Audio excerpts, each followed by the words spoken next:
tata cara sholat Nabi alaihi salatu wasalam, dari mulai beliau alaihi salatu wasalam bertakbir sampai beliau alaihi salatu wasalam salam, seakan-akan kita melihat Nabi alaihi salatu wasalam. Dan saya berpesan kepada teman-teman sekalian, para pemirsa, para akhwat yang berada di Australia, untuk memiliki kitab ini, karena kitab ini adalah banyak memiliki faidah dan pengetahuan yang wajib untuk diketahui oleh seorang muslim dan muslimah. Ikhwatal iman yang dimuliakan oleh Allah Subhanahu wa taala, tentu bahwa seorang muslim ketika dia melaksanakan atau mendirikan sholat dan melakukan apa saja dari ibadah, dia harus senantiasa memiliki target bahwa ibadahnya tersebut bukan hanya sekedar asal sah, tetapi juga bagaimana agar amalannya tersebut diterima di sisi Allah Subhanahu wa taala. Dan untuk diterimanya ibadah kita di sisi Allah Subhanahu wa taala harus memiliki dua syarat yang harus dipenuhi. Yang pertama adalah ikhlas, dan yang kedua, ibadah yang kita lakukan tersebut haruslah sesuai dengan petunjuk Nabi alaihi salatu wassalam. Maka setelah kita melaksanakan sholat tentu dengan penuh keikhlasan, maka Nabi SAW di dalam hadis yang diriwayatkan oleh Imam Bukhari dan diriwayatkan dari Abu Hurairah radhiyallahu taala anhu, Rasulullah SAW beliau bersabda, "Idza qumta ila shalah fa asbighil wudu." Ya, apabila engkau hendak mendirikan sholat, maka sempurnakanlah wudhu. Ya, ini tentu adalah pembahasan yang lain, bagaimana tata cara taharah sesuai dengan petunjuk Nabi alaihi salatu wasallam. Jikalau engkau hendak mendirikan sholat, kata Nabi alaihi salatu wasallam, fa asbighil wudhu, maka sempurnakanlah wudhu, perbaikilah wudhumu sebaik mungkin sesuai dengan tata cara wudhu yang telah diajarkan oleh Nabi alaihi salatu wasallam kepada para sahabatnya. Kemudian setelah itu Rasulullah sallallahu alaihi wasallam beliau bersabda, fastaqbilil qiblah. Lalu kemudian setelah engkau berwudu, menghadaplah engkau ke arah kiblat. Ini menghadap arah kiblat seperti ini. Dan apabila kita sekalian berada dekat dengan bangunan Ka'bah di dalam Masjidil Haram, maka tentu kiblat kita adalah Ainul Ka'bah. Ainul Ka'bah artinya bangunan Ka'bah. Apabila kita berada di Masjidil Haram, maka kita harus pastikan betul bahwa badan kita ini betul-betul menghadap lurus ke bangunan Ka'bah. Ya. Sementara jikalau kita berada di luar Masjidil Haram, ya, terlebih kita berada di kawasan ufuki, artinya yang nan jauh di sana, ya, di luar Masjidil Haram, maka arah kiblat kita adalah syatral Masjidil Haram, ke arah Masjidil Haram. Ya, ke arah Masjidil Haram, sehingga kemudian nggak mesti kita menghadap ke bangunan Ka'bah.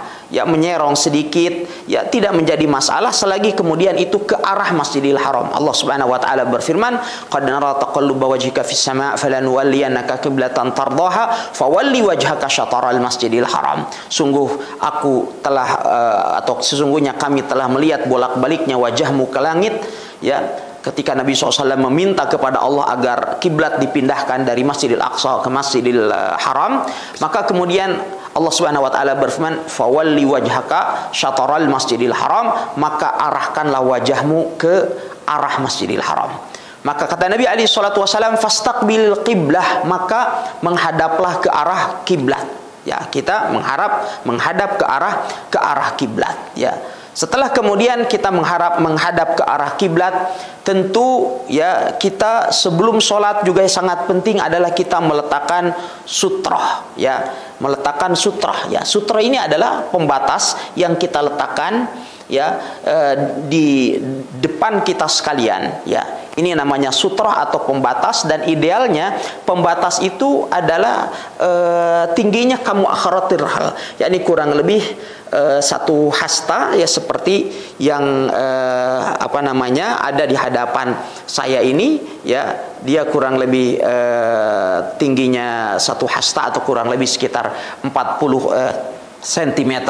Ya, sutroh ini atau yang dinamakan dengan sutroh ini tidak mesti kemudian seperti ini. Boleh juga kita menjadikan dinding atau tiang masjid, atau mungkin tempat tidur kalau kita di rumah, atau kemudian punggung orang, tas, meja, apapun yang jelas dia adalah sesuatu yang tinggi, yang tingginya kurang lebih sekitar 40 cm. Ini adalah idealnya, dan hukum meletakkan sutroh ini menurut jumhur ulama hukumnya adalah sunnah muakkad, muakkadah, dan sebagian ulama rahimahullah taala seperti Syekh Muhammad Nasruddin Al-Albani rahimahullah taala di dalam kitab Sifat Salat Nabi bahwa beliau menyebutkan hukumnya adalah wajib. Namun apapun yang mau kita katakan, apakah hukumnya wajib ataukah hukumnya sunnah muakkadah, tetapi sutra ini seyogianya adalah harus benar-benar kita jaga. Ya, karena Nabi alaihi salatu wasalam dalam semua riwayat yang disebutkan bahwa Nabi alaihi salatu wasallam bersabda, idza arada ahadukum ayyusalliya falyadnu ila sutrah. Apabila salah seorang di antara kalian hendak mendirikan salat, maka hendaklah dia mendekat ke sutrah. Dan jarak antara kita dengan sutrah adalah salah adro, yaitu tiga hasta, yakni kurang lebih sekitar 120 cm kurang lebih. Ya, dan Nabi alaihi salatu wasallam di saat beliau melaksanakan sholat senantiasa menghadap ke sutrah. Beliau alaihi salatu wasallam tidak pernah tidak menghadap kepada sutrah kecuali satu kali dalam satu keadaan ketika Nabi alaihi salatu wasallam berada di Mina, sebagaimana disebutkan dalam hadis Abdullah ibn Abbas radhiyallahu taala anhuma. Dan ini menunjukkan akan pentingnya kita sekalian memperhatikan masalah sutrah ini, karena sebagian orang dia tidak peduli, terkadang dia sholat berada di sebuah kawasan yang sangat lapang dengan tanpa menghadap ke sutrah, dan demikian juga para akhwat terkadang tidak memperhatikan hal itu ketika ia berada di rumah. Katanya, karena saya berada dalam satu ruangan yang tertutup maka tidak perlu menghadap kepada sutra. Ini semua tidak benar, ya. Seyogianya kita sekalian berpegang teguh kepada petunjuk Nabi alaihi salatu wasallam. Nabi alaihi salatu wasallam bersabda, apabila salah seorang di antara kalian hendak mendirikan salat, maka hendaklah dia mendekat kepada sutra, ya. Kemudian setelah kita menghadap ke sutra, ya, dan tentu lurus ke arah kiblat, kita perlu perhatikan pula bahwasannya telapak kaki kita ketika kita berdiri telapak kaki kita ini adalah sejajar dengan tubuh kita, sehingga kemudian kita bisa berdiri dengan sangat santai dan dengan sangat nyaman. Karena sebagian orang, bagian dari kesalahan, ya, di dalam melaksanakan sholat, sebagian orang kakinya terlalu lebar seperti ini, ya, sehingga kemudian juga menjadi kurang nyaman, atau kemudian terlalu dirapatkan. Sebagian orang dia sholatnya seperti ini, telapak kakinya ini juga adalah tidak benar. Tetapi yang benar adalah telapak kaki kita sejajar dengan tubuh kita, ya, sejajar dengan tubuh kita seperti ini, sehingga kita dapat berdiri dengan nyaman. Dan kemudian jari-jari kita, telapak kaki kita itu menghadap ke arah kiblat, ya, tidak seperti sebagian orang, ya, dia sholatnya seperti ini, ya, misalnya telapak kakinya menghadap ke arah kiri dan kanannya tidak simetris dengan arah kiblat, atau tidak lurus dengan arah kiblat, atau sebagian ada lagi yang seperti ini, ya. Ini juga adalah tidak benar, ya. Tetapi yang benar adalah sejajar menghadap ke arah kiblat, ya. Ikhwatal iman yang dimuliakan oleh Allah Subhanahu wa taala. Kemudian berikutnya adalah di saat kita hendak melaksanakan sholat, tentu pandangan kita seyogianya adalah diarahkan ke arah tempat sujud kita, sebagaimana disunnahkan oleh para ulama rahimahumullahu taala, ya. Dan tidak diperbolehkan di saat kita sholat menoleh ke kiri, ke kanan, atau bahkan mengarahkan arah pandangan kita ke langit, sehingga Nabi alaihi salatu wasallam beliau memberikan ancaman yang sangat keras terhadap mereka yang melakukan hal itu, bahwa bisa jadi Allah Subhanahu wa taala kemudian mencabut penglihatan mereka. Sehingga yang disunnahkan ketika kita sholat, kita pandangan kita menghadap ke arah tempat sujud kita, namun kita tidak diperbolehkan untuk terlalu menundukkan kepala kita seperti ini sebagaimana dilakukan oleh sebagian orang. Juga ini adalah tidak dibenarkan, sebagaimana juga tidak dibenarkan ketika kita melaksanakan sholat, ya, memejamkan mata, walau dengan alasan itu adalah demi kehusyuan, sebagaimana dikatakan oleh sebagian orang, begitu kemudian dia hendak mendirikan sholat, maka sebelum dia bertakbir dia sudah memejamkan matanya. Ini adalah merupakan sebuah kesalahan di dalam sholat. Kemudian setelah itu Rasulullah Shallallahu Alaihi Wasallam beliau bersabda, fakabbir. Setelah kemudian kita menghadap ke arah kiblat, Rasulullah Shallallahu Alaihi Wasallam beliau bersabda, maka bertakbirlah. Di sini beliau alaihi salatu wasalam tidak memerintahkan kepada kita sekalian untuk mendahului takbir dengan suatu amalan apapun.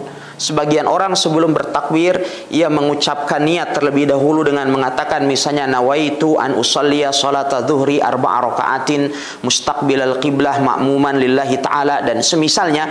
Ini semua tidak ada contohnya dari Nabi alaihi salatu wasallam, tetapi niat itu adalah diartikan oleh para ulama bahwa niat artinya azmul qalb, yaitu sebuah kebulatan tekad dari hati untuk melakukan sebuah perbuatan. Oleh sebab itu niat tempatnya di dalam hati, bukan dalam lisan. Oleh sebab itu pengucapan niat yang disebutkan oleh sebagian kaum muslimin di saat hendak melaksanakan sholat, maka tidak ada contohnya dari Nabi alaihi salatu wasallam, tidak pula ada contohnya dari kalangan para sahabat, tidak ada pula dari kalangan tabi'in, dan tidak ada pula bahkan dari kalangan tabi'ut tabi'in dan para ulama-ulama mazhab yang kita kenal seperti dalam mazhab arba'ah misalnya. Tidak ada hatta Imam Syafi'i rahimahullahu taala tidak pernah mengajarkan kepada kita sekalian bagaimana tata cara mengucapkan niat, karena mereka mengetahui semuanya bahwasannya niat itu adalah tempatnya di dalam hati. Dan Nabi alaihi salatu wasallam beliau telah bersabda, innamal a'malu binniyat wa innamal likulli imri'in ma nawa. Sesungguhnya setiap amalan itu tergantung dengan niatnya, ya. Dan niat itu tempatnya di dalam hati, tidak perlu diucapkan dengan lisan. Dan niat tentu seyogianya ada di dalam hati kita, ya, sesaat sebelum kita melakukan takbiratul ihram atau bersamaan dengan kita melakukan takbiratul ihram. Dan tentunya niat sudah ada dari sejak kita pergi ke masjid, dari sejak kita hendak berwudu, niat untuk mendirikan sholat itu sudah ada. Oleh sebab itu Allah Subhanahu wa taala memberikan kemudahan kepada kita sekalian untuk menanamkan niat di dalam hati kita ketika kita hendak melaksanakan sholat, dengan tanpa perlu kita sekalian melakukan takalluf atau melakukan hal-hal yang tidak dicontohkan oleh Nabi kita Muhammad alaihi salatu wasallam.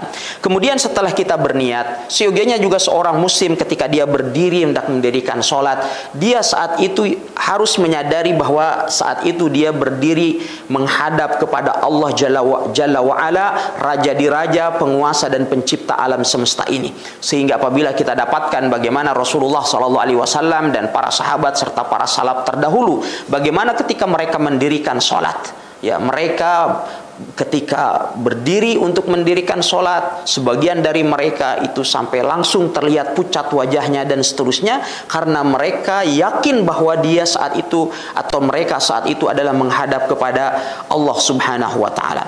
Kemudian Rasulullah SAW beliau bersabda, fakabbir, dalam hadis Abu Hurairah yang diriwayatkan Imam Bukhari, setelah menghadap ke arah kiblat kata Rasulullah, maka bertakbirlah. Ya, dan tata cara bertakbir, ya, takbir ini dinamakan dengan takbiratul ihram dan hukumnya rukun. Ya, hukumnya adalah rukun. Artinya rukun apabila ada orang yang sholat dengan tanpa takbiratul ihram, maka sholatnya tidak sah. Maka kita mengucapkan Allahu Akbar. Dan tata cara takbir, ya, ada beberapa cara. Cara yang pertama, ketika kita takbir, kita mengucapkannya sambil diikuti dengan gerakan tangan. Ya, Allahu Akbar. Ya, ini adalah cara yang pertama, antara ucapan dengan gerakan ini dilakukan secara bersamaan, dan ini adalah yang paling banyak dilakukan, dan ini disebutkan oleh sebagian ulama yang paling afdal. Saya ulangi, kita mengucapkannya sambil mengucapkan takbir dan sambil mengangkat tangan. Allahu Akbar. Ya, ini adalah cara yang pertama. Cara yang kedua, ya, terkadang juga dilakukan oleh Nabi alaihi salatu wasallam, di mana Rasulullah sallallahu alaihi wasallam bertakbir terlebih dahulu, baru kemudian beliau mengangkat tangannya. Allahu Akbar. Ya, seperti ini. Jadi takbir dulu Allahu Akbar, baru, ya, mengangkat tangan. Ini cara yang kedua, juga diperbolehkan dan telah dicontohkan oleh Nabi alaihi salatu wasallam. Cara yang ketiga, Nabi sallallahu alaihi wasallam mengangkat tangan terlebih dahulu, baru kemudian setelah itu beliau alaihi salatu wasallam mengucapkan takbir Allahu Akbar. Ya, ini juga adalah merupakan sesuatu yang diperbolehkan dan telah dicontohkan oleh Nabi alaihi salatu wasallam. Namun perlu diperhatikan dalam pengucapan takbir, ya, perlu kita bedakan bertakbiratul ihram dan mengangkat tangan. Takbiratul ihramnya itu sendiri adalah rukun salat, sebagaimana tadi kita sebutkan, kapan seseorang tidak mengucapkan takbiratul ihram maka salatnya tidak sah. Dan ini tidak bisa digantikan dengan lafaz yang lain. Kita tidak boleh mengubahnya misalnya menjadi Allahul Azim, salah, tidak boleh, tidak sah. Atau misalnya Allahu A'zam, atau astaghfirullah atau alhamdulillah, semuanya tidak diperbolehkan. Ya, takbir hanyalah dengan mengucapkan Allahu Akbar. Dan namun sebagian orang ya terjerumus ke dalam kesalahan yang sangat fatal ketika ia melakukan takbiratul ihram. Ya, sebagian orang mengatakan Allahu Akbar. Ini kesalahan yang sangat fatal karena artinya menjadi bentuk pertanyaan, apakah Allah Maha Besar? Nah, ini artinya menjadi salah. Atau sebagian orang yang mengatakan Allahu Akbar. Nah, ini juga adalah merupakan sebuah kesalahan. Ada lagi yang mengatakan Allahu Akbar. Nah, ini juga salah karena kaf menjadi qaf. Ya. Kemudian di antara kesalahan juga di dalam takbir, sebagian orang yakni mereka berinovasi, dia membuat cara sendiri ketika bertakbiratul ihram.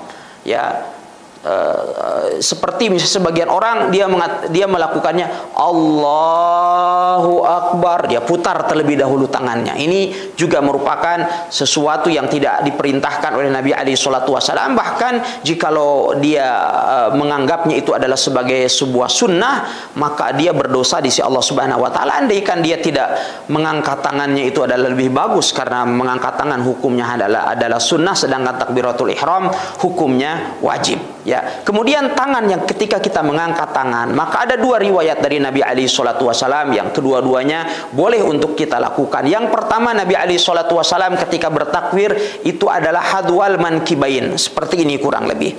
Beliau alaihi salatu wasallam mengangkat tangannya sejajar dengan pundak beliau alaihi salatu wasallam.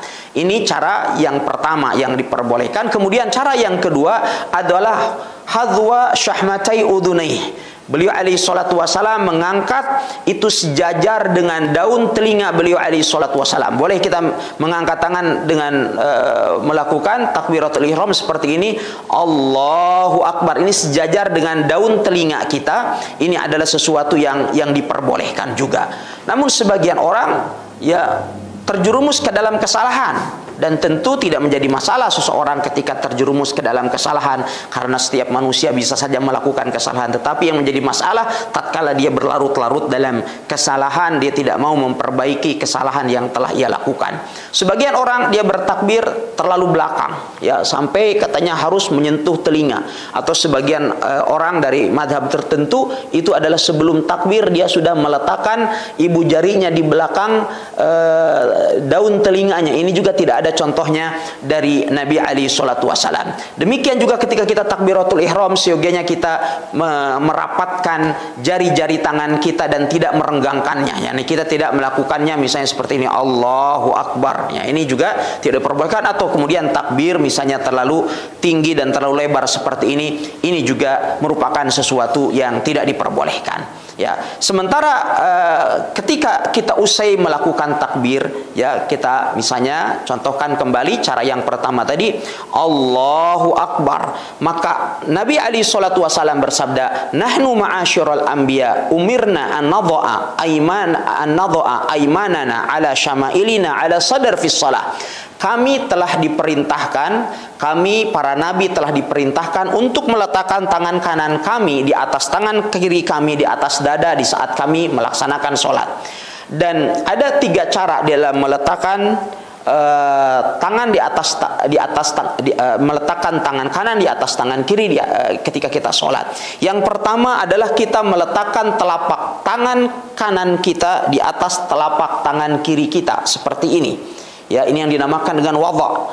Yang kedua adalah kita meletakkan telapak tangan sebelah kanan kita di atas pergelangan tangan sebelah kiri kita. Ya, ini adalah seperti ini, juga dinamakan dengan wadha. Ya, kemudian ada yang ketiga adalah al-qabd. Ya, al-qabd adalah meletakkannya dengan cara menggenggam arus atau pergelangan tangan sebelah kiri kita seperti ini. Ya, dan Syekh Al-Albani rahimahullah taala meriwayatkan juga diperbolehkan bagi kita sekalian untuk bersedekap dengan meletakkan tangan kanan kita di antara sikut kita dengan pergelangan tangan kita. Semuanya diperbolehkan. Dan tentu di sana ada madhab Imam Malik rahimahullahu taala, di mana beliau meriwayatkan beberapa dalil walaupun tidak dirojihkan oleh jumhur, di mana di saat sholat itu adalah tidak bersedekap. Namun kemudian madhab ini yang lebih masyhur saat ini adalah dilakukan oleh orang-orang Syiah hadahumullah. Ya, ikhwatal iman yang dimuliakan oleh Allah Subhanahu wa taala, setelah kita bertakbir dan kemudian kita meletakkan tangan kanan kita di atas tangan kiri kita di atas dada. Di atas dada di sini kata Syekh Al-Albani rahimahullahu taala di dalam kitab Sifat Salat Nabi, yaitu kita meletakkannya di antara pusar dengan dada, dengan payudara kita. Ya, di antara pusar dengan payudara kita, inilah yang dimaksud dengan dada oleh Nabi alaihi salatu wasalam, tidak sebagaimana yang dilakukan oleh sebagian orang ketika takbir dia melakukan Allahu Akbar. Nah, ini adalah tidak sesuai dengan petunjuk Nabi alaihi salatu wasalam. Atau sebagian orang ya ada terlalu bawah seperti ini. Namun ini juga dikenal di dalam mazhab Imam Abu Hanifah rahimahullahu taala. Namun sebagian orang terjerumus ke dalam kesalahan ya, dan dia melakukan istihsan, katanya karena letaknya jantung kita, hati kita itu di sebelah kanan, maka kemudian ketika takbir dia melakukannya seperti ini. Ya, ini adalah sebuah kesalahan yang sangat fatal, dan ini adalah bagian dari kebid'ahan yang tidak boleh dilakukan karena tidak pernah dicontohkan oleh Nabi alaihi salatu wasalam. Karena Nabi alaihi salatu wasalam beliau telah bersabda, "Man amila amalan laisa alaihi amruna fahuwa rad." Barang siapa yang mengerjakan suatu amalan yang tidak ada contohnya dari kami, maka amalannya akan ditolak di sisi Allah Subhanahu wa taala. Setelah kita meletakkan tangan kanan kita di atas tangan kiri kita di atas dada, maka kemudian setelah itu Nabi SAW mensunnahkan bagi kita sekalian untuk membaca doa istiftah, atau yang lebih kita kenal dengan doa iftitah. Dan doa iftitah yang telah diajarkan oleh Nabi SAW ada beberapa redaksi ya doa istiftah yang diajarkan oleh Nabi SAW. Ya, kurang lebih Syekh Al-Albani rahimahullah taala di dalam kitab Sifat Salat Nabi menyebutkan ada sekitar 11 riwayat yang diriwayatkan kepada kita sekalian dengan riwayat-riwayat yang sahih dari Nabi alaihi salatu wasalam. Maka kita boleh hanya mengambil salah satu dari doa yang telah diajarkan oleh Nabi alaihi salatu wasalam tersebut, atau kita boleh memvariasikannya, dan ini adalah yang lebih afdal agar supaya solat kita juga tidak monoton. Jadi terkadang kita misalnya membaca doa subhanakallahumma bihamdika wa tabarakasmuka wa ta'ala jadduka dan lain sebagainya, kemudian atau kita membaca Allahumma ba'id baini wa baina khataayaya kama ba'adta bainal masyriqi wal maghrib, atau kita membaca misalnya wajjahtu wajhiya lilladzi fataras samawati wal ard. Boleh, yang penting doa yang Anda bacakan tersebut ada contohnya dan riwayatnya ya, dengan riwayat yang sahih dari Nabi alaihi salatu wasalam. Ya, dan hukum membaca doa istiftah hukumnya adalah sunnah. Kemudian setelah itu, setelah kita usai membaca doa istiftah, setelah itu kemudian kita membaca isti'adzah, membaca ta'awudz, berlindung kepada Allah Subhanahu wa taala dari syaitan. Karena kita akan membaca Al-Qur'an, dan Nabi alaihi salatu wasalam telah diperintahkan oleh Allah Azza wa Jalla apabila hendak membaca Al-Qur'an hendaklah berlindung kepada Allah. Boleh kita mengucapkan a'udzubillahi minasyaitonir rajim ya, atau kemudian isti'adzah dengan redaksi yang lain. Kemudian setelah itu kita membaca basmalah. Dan membaca basmalah sebelum membaca surat Al-Fatihah ini boleh kita jaharkan dan boleh kita sirkan. Ya, kedua-duanya diperbolehkan karena Nabi alaihi salatu wasalam terkadang beliau alaihi salatu wasalam ya menjaharkannya, dan itu hanya beberapa riwayat yang menyebutkan akan hal itu. Sebagian ulama mendhaifkan akan riwayat itu, tetapi lebih seringnya Nabi alaihi salatu wasalam tidak menjaharkannya atau tidak mengeraskan bacaan hamdalah di saat beliau alaihi salatu wasalam membaca surat Al-Fatihah. Dan Al-Imam Ibnul Qayyim rahimahullahu taala ya, beliau menyebutkan bahwa nampaknya Nabi SAW pernah melakukan keduanya, alhamdulillah, sehingga dengan demikian baik kita menjaharkannya atau kita mensirkannya ya, menyembunyikan bacaan bismillah, maka solat kita alhamdulillah kedua-duanya sah dan diperbolehkan. Kemudian setelah itu kita membaca surat Al-Fatihah, bismillahirrahmanirrahim, alhamdulillahirabbil alamin, seterusnya sampai kemudian kita membaca ghairil maghdubi alaihim waladhdallin. Setelah kita membaca ghairil maghdubi alaihim waladhdallin, maka kemudian kita disunnahkan untuk mengatakan amin. Ya, disunnahkan untuk membaca amin dan menjaharkan bacaan takmin. Ini hukumnya juga adalah sunnah. Ya, hukumnya adalah sunnah yang artinya adalah Allahumma stajib, ya Allah kabulkanlah doa kami. Karena ketika kita membaca surat Al-Fatihah, di dalamnya ada doa ketika kita mengucapkan ihdinas siratal mustaqim, ya Allah tunjukkanlah kepada kami jalan yang lurus, yaitu jalannya orang-orang yang telah Engkau berikan nikmat kepada mereka, bukan jalan orang-orang yang Engkau murkai atau orang-orang yang sesat. Setelah kemudian kita membaca surat Al-Fatihah, lalu kemudian kita mengikutinya dengan takmin, maka kemudian kita membaca surat lain selain dari surat Al-Fatihah yang juga hukumnya adalah sunnah. Apabila kita awali atau apabila kita hendak membacanya dari awal ayat, maka kita pun saat itu boleh untuk membaca basmalah. Apabila kemudian kita membaca di pertengahan surat, maka kita tidak perlu untuk membaca basmalah. Ya, kemudian setelah itu baru kita melangkah atau melakukan gerakan berikutnya dari gerakan sholat, yaitu ruku.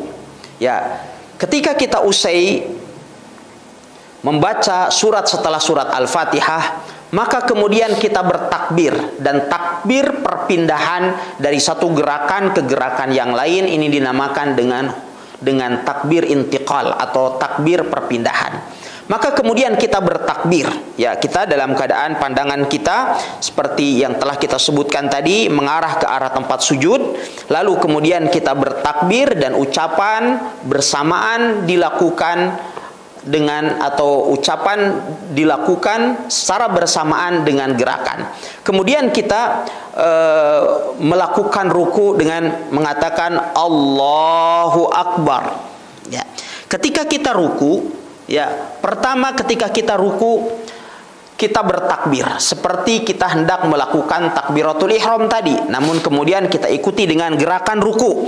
Dan Nabi alaihi salatu wasalam ketika beliau ruku, punggung beliau alaihi salatu wasalam itu sejajar dengan kepala, sehingga Nabi alaihi salatu wasalam tidak seperti ini misalnya, ya, sehingga kemudian bagian kepala lebih tinggi daripada lebih tinggi daripada punggung, atau tidak juga terlalu membungkukannya seperti ini.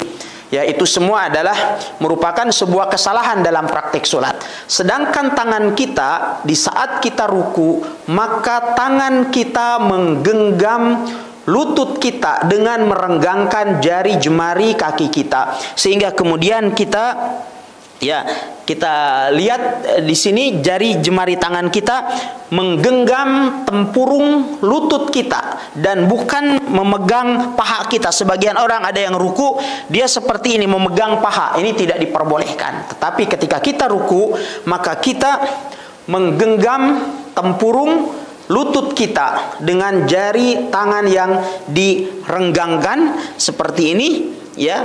Kemudian pandangan kita tentu adalah mengarah tetap ke tempat sujud, dan kemudian di saat kita ruku kita membaca tasbih dengan mengagungkan Allah Subhanahu wa taala, sebagaimana disabdakan oleh Nabi alaihi salatu wasalam, wa ammar ruku fa'azzimu fihi rabb. Adapun di saat engkau ruku, maka agungkanlah Allah azza wajal. Maka kita membaca subhana rabbiyal azim, atau boleh juga kita mengucapkan subhana rabbiyal azim wa bihamdih. Ya, wajibnya itu diucapkan satu kali, sunnahnya diucapkan 2 kali, dan sempurnanya dilakukan 3 kali, sehingga kita mengucapkan subhana rabbiyal azim, subhana rabbiyal azim, subhana rabbiyal azim, atau subhana rabbiyal azim wa bihamdih, subhana rabbiyal azim wa bihamdih, subhana rabbiyal azim wa bihamdih.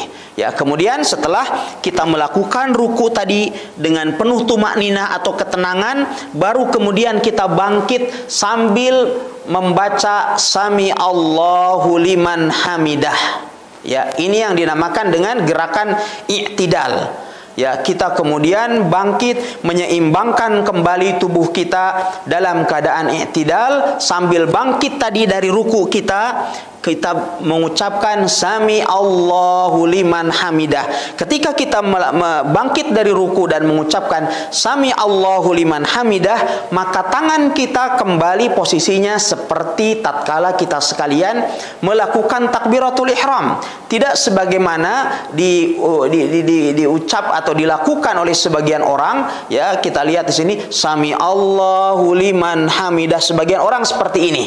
Ya, ini juga tidak ada contohnya dari Nabi alaihi salatu wasallam. Tetapi tetap kita melakukan seperti kita takbiratul ihram, sami Allahu liman hamidah. Kemudian setelah itu kita membaca Rabbana walakal hamdu, ya, atau Rabbana walakal hamdu, ya, boleh Rabbana lakal hamdu atau Rabbana walakal hamdu, atau juga Rabbana walakal hamdu mil'us samawati wa mil'ul ard, dan seterusnya. Ya, kalau kita mau menyempurnakan dengan bacaan yang panjang juga diperbolehkan, tetapi yang jelas kita melakukannya dengan tumakninah. Lalu bagaimana dengan posisi tangan kita? Posisi tangan kita ketika kita melakukan i'tidal, ya, boleh kita melakukannya dengan irsal atau sadal seperti ini, ya. Tangan kembali berdiri seperti sebelum kita mendirikan sholat. Sami Allahu liman hamidah, seperti ini, ya. Atau diperbolehkan juga di dalam mazhab Imam Ahmad, dan yang dirajihkan misalnya seperti oleh Syekh Abdul Aziz bin Baz rahimahullahu taala, kembali ke qabd, ya, kembali kita bersedekap. Ya, setelah kita bangkit dari ruku tadi, kita mengucapkan sami Allahu liman hamidah, tangan kita kembali kembali ke atas dada kita, meletakkan tangan kanan di atas tangan kiri di atas dada. Kedua-duanya diperbolehkan, walillahil hamd, al-amru fihi sah. Ya, kita diberikan keleluasaan, boleh kembali bersedekap atau kembali kemudian meletakkan tangan kita seperti sebelum kita mendirikan sholat. Kedua-duanya diperbolehkan, walillahil hamd, ya.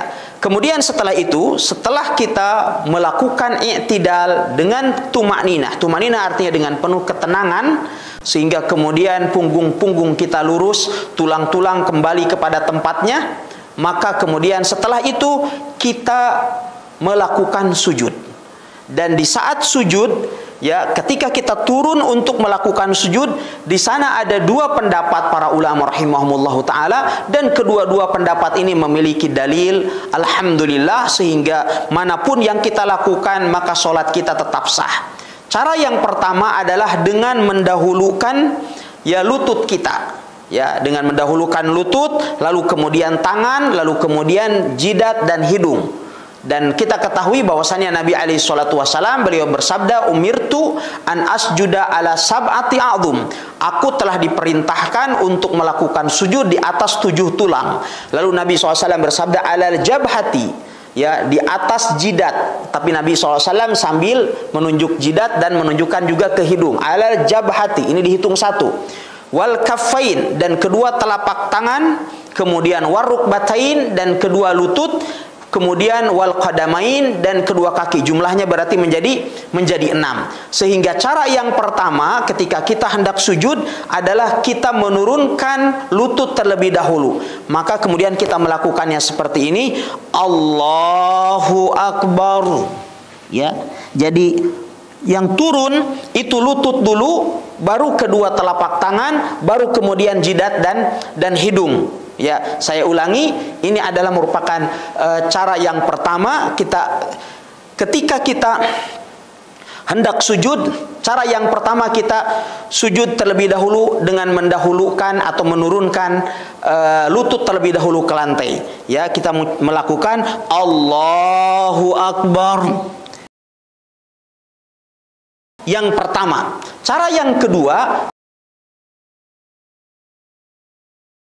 ya, dengan meletakkan tangan terlebih dahulu, sehingga kemudian kita ketika turun hendak melakukan sujud, kita saat itu melakukannya dengan menurunkan tangan terlebih dahulu, Allahu Akbar. Nah, tangan terlebih dahulu, baru kemudian lutut seperti ini. Ya, dan di saat kita sujud, kalau seandainya kita melakukannya solat dengan solat munfarid atau solat sendirian, maka tangan kita direnggangkan dan dilebarkan, sehingga para sahabat Nabi alaihi salatu wasalam menyebutkan bahwa di saat Nabi alaihi salatu wasalam sujud itu sampai terlihat putihnya ketiak Nabi alaihi salatu wasalam. Walaupun tentu di saat kita melakukan sholat berjamaah dan di samping kiri dan kanan kita ada saudara-saudara kita, maka kita tidak boleh menganiaya orang lain, maka tidak mengapa untuk kita rapatkan lengan tangan kita ke rusuk kita, ya.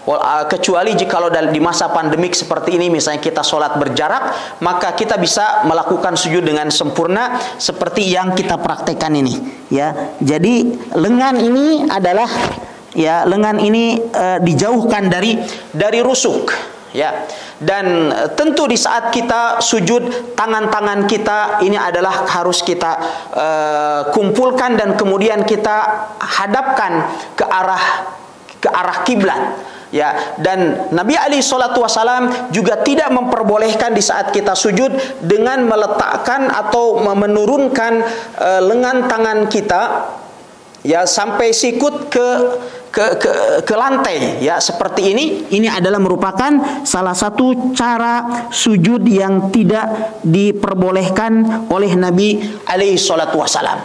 Dan Nabi alaihi salatu wasalam telah bersabda dalam hadis yang tadi saya sebutkan, aku telah diperintahkan untuk sujud di atas 7 tulang, ya, alal jabhati. Sehingga dengan demikian apabila kita sujud, pastikan bahwa jidat kita itu harus sampai ke tempat sujud. Ya, demikian juga dengan hidung, karena Nabi alaihi salatu wasallam memberikan isyarat kepada hidung. Oleh sebab itu, jikalau ada orang yang sujud sementara jidatnya tidak sampai ke lantai, ya, maka saat itu berarti sholatnya juga tidak sah, karena sujud kita ketahui adalah merupakan salah satu dari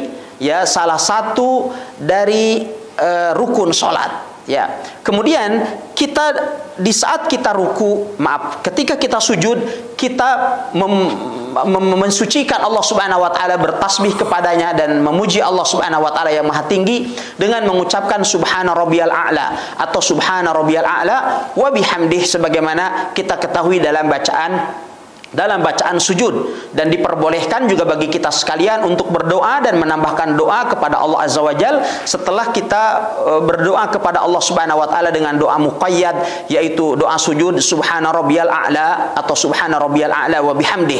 Ya, tidak mengapa bagi kita sekalian untuk berdoa dengan mengucapkan misalnya rabbana atina fid dunya hasanah dan seterusnya, karena menambah doa di saat kita sujud itu tidak khusus pada waktu sujud terakhir sebagaimana yang diyakini oleh sebagian orang.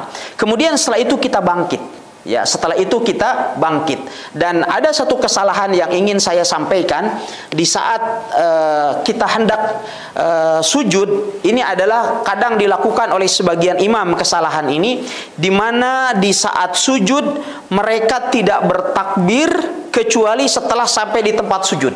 Ini adalah satu kesalahan sebagian orang, ya, dia sujud terlebih dahulu dari atas, ketika dia berdiri dari i'tidal, dia sujud terlebih dahulu, baru kemudian dia mengatakan seperti Allahu Akbar. Ini adalah satu kesalahan, walaupun dia memiliki niat yang baik, katanya adalah agar supaya makmum di belakang tidak mendahului imam. Tetapi tentu ijtihad ini adalah ijtihad yang salah, karena kalau dia ingin menyelamatkan sholatnya makmum, tetapi dia menjerumuskan sholatnya sendiri dalam kesalahan. Karena seyogianya makmum dia sudah tahu bahwa dia tidak bergerak kecuali setelah memastikan bahwa imam berada di tempat sujudnya, ya. Kembali ke duduk di antara dua sujud, ya. Duduk di antara dua sujud, ya, caranya seperti ini, ya. Ketika kita sujud, kita boleh duduk di antara dua sujud. Pertama, kita boleh meletakkan kedua telapak tangan kita di atas paha masing-masing, kanan dengan kanan. Kita duduk di saat kita duduk di antara dua sujud, duduk dengan duduk iftirosh. Duduk iftirosh artinya dengan menghamparkan telapak kaki kiri kita, ya, dan kemudian kita duduk di atas telapak kaki sebelah kiri dan kemudian meletakkan atau menegakkan telapak kaki sebelah kanan. Ya, ini yang dinamakan dengan duduk iftirosh, ya. Saya balik sedikit ke belakang, ya. Kalau duduk iftirosh ini adalah duduk di antara dua sujud, Ya, duduk di antara dua sujud dengan cara seperti ini, yaitu dengan menghamparkan telapak kaki sebelah kiri, lalu kemudian kita duduk di atasnya dan menegakkan telapak kaki sebelah kanan. Ya, ini yang dinamakan dengan duduk iftirash. Dan ini adalah duduk di antara dua sujud, sebagaimana juga duduk di antara duduk ketika kita melakukan tasyahud awal, atau duduk di saat kita melakukan tasyahud di solat-solat yang berjumlah 2 rakaat. Dan di sana ada cara duduk yang lain yang bisa dilakukan oleh seorang muslim di saat dia solat dan duduk di antara dua sujud, yang dinamakan dengan duduk iq'a yang diperbolehkan. Duduk iq'a yang diperbolehkan ketika kita berada di antara dua sujud adalah duduk di atas kedua tumit kita, ya, seperti ini. Ini pun adalah merupakan tata cara duduk yang diperbolehkan di antara dua sujud di saat kita mendirikan sholat, ya. Kemudian setelah kita duduk di antara dua sujud, kembali kita melakukan sujud untuk yang kedua kalinya. Ya, kita kembali melakukan sujud, dan ketika kita duduk di antara dua sujud, ikhwatal iman, sebagian ulama menyebutkan bahwa salah satu inti daripada sholat kita ada di antara dua sujud ini. Karena ketika kita duduk di antara dua sujud ini, semuanya bagian kita. Kalau dalam sujud, ketika kita ruku, sujud, itu bagian Allah Subhanahu wa taala, karena kita hanya memuji Allah Subhanahu wa taala di sana. Ya, kita mengucapkan subhana rabbiyal azim, subhana rabbiyal ala, gitu kan. Semuanya bagi Allah Subhanahu wa taala. Namun ketika kita dalam posisi yang sangat indah ini, posisi seseorang yang sedang berhadapan dengan Allah Azza wa Jalla, seorang hamba di hadapan Robnya, posisi yang sangat sempurna, ini cocoknya untuk meminta. Oleh sebab itu, di saat kita duduk di antara dua sujud, perhatikan doanya semuanya untuk kita, tidak ada untuk Allah Subhanahu wa taala. Minimal kita mengucapkan Rabbighfirli, Rabbighfirli, ya Allah ampunilah aku, ya Allah ampunilah aku. Tetapi riwayat yang sempurna adalah kita meminta 7 antara dua sujud. Rabbighfirli warhamni wahdini wa'afini warzuqni wajburni warfa'ni. Apa yang tersisa? Tidak ada yang tersisa. Jikalau kita sekalian, doa kita itu dikabulkan oleh Allah Subhanahu wa taala, doa meminta 7 perkara. Rabbighfirli, ya Allah ampunilah aku, warhamni, rahmatilah aku. Ya, Rabbighfirli warhamni wahdini, ya, berikan aku petunjuk dalam perkataan, petunjuk dalam perbuatan, petunjuk dalam ilmu. Ya Rabbighfirli warhamni wahdini wa'afini, ya Allah selamatkanlah aku dari berbagai macam mara bahaya, dari berbagai macam penyakit, dari berbagai macam wabah. Ya Rabbighfirli warhamni wahdini wa'afini warzuqni, berikan aku rizki. Ya, rizki ilmu, rizki harta, rizki kedudukan, jabatan, kebahagiaan, semua ada di sini. Wajburni, ya Allah, ujburni, tutupi keaiban-keaiban, kesalahan-kesalahanku. Kemudian warfa'ni, dan tinggikan derajatku. Apa yang tersisa? Tidak ada yang tersisa.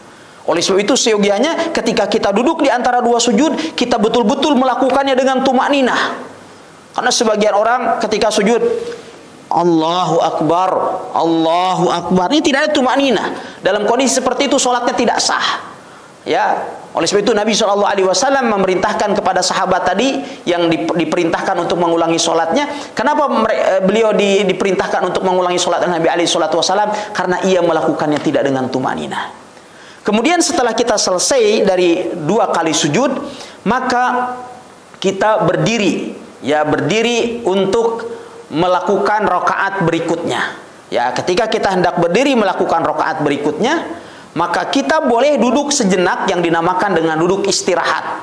Jadi setelah sujud Allahu Akbar misalnya, gitu kan, kita duduk sejenak baru kemudian bangkit. Ini adalah diperbolehkan. Sebagian ulama memandang bahwa itu adalah hukumnya sunnah. Ya, sebagian ulama yang lain mengatakan duduk istirahat itu tidak ada.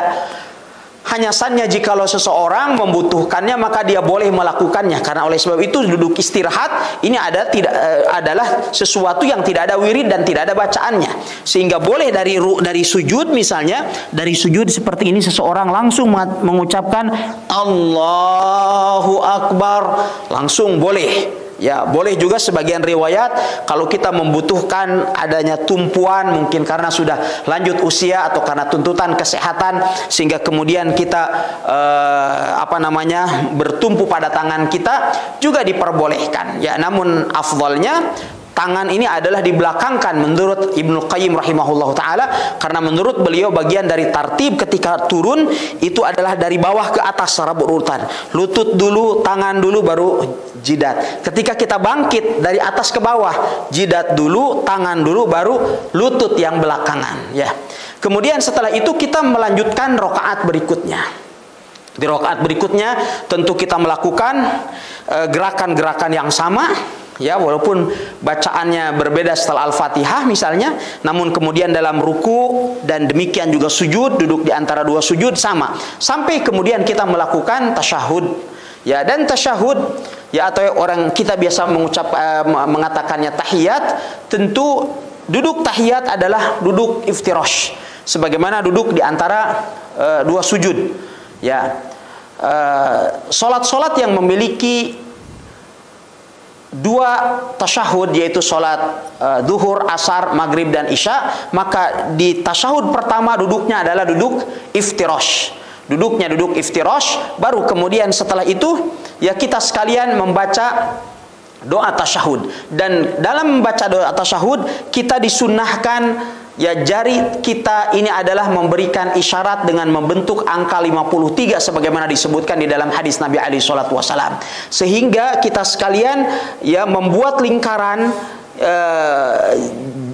jari atau ibu jari kita dengan jari tengah kita gabungkan sehingga membentuk lingkaran. Ini di dalam bahasa, di dalam angka Arab ini adalah menunjukkan angka 5. Kemudian kemudian jari telunjuk kita berikan isyarat seperti ini, dan dengan lekukan-lekukan ruas jari yang ada di jari tengah, jari manis dan jari kelingking, ini akan membuat angka 3 di dalam bahasa Arab, sehingga ini memberikan isyarat, kata Rasulullah SAW, adalah seperti isyarat angka 53. Dan sebagian ulama rahimahumullah ta'ala menyebutkan bahwa kita juga disunnahkan untuk menggerak-gerakan, sedikit menggerak-gerakan tangan kita, dan sebagian yang lain menyebutkan bahwa gerakan dari jari tangan kita ini adalah jikalau kita hendak berdoa kepada Allah Subhanahu wa taala, dan sebagian ulama yang lain mengatakan bahwa cukup memberikan isyarat dengan tanpa menggerak-gerakan, sehingga dengan demikian wallahu taala alam wal ilmu indallah. Alhamdulillah, kalaupun seandainya kita hanya memberikan isyarat seperti ini saja, ini diperbolehkan, dan kalau seandainya kita menggerak-gerakan jari telunjuk kita juga hal itu diperbolehkan.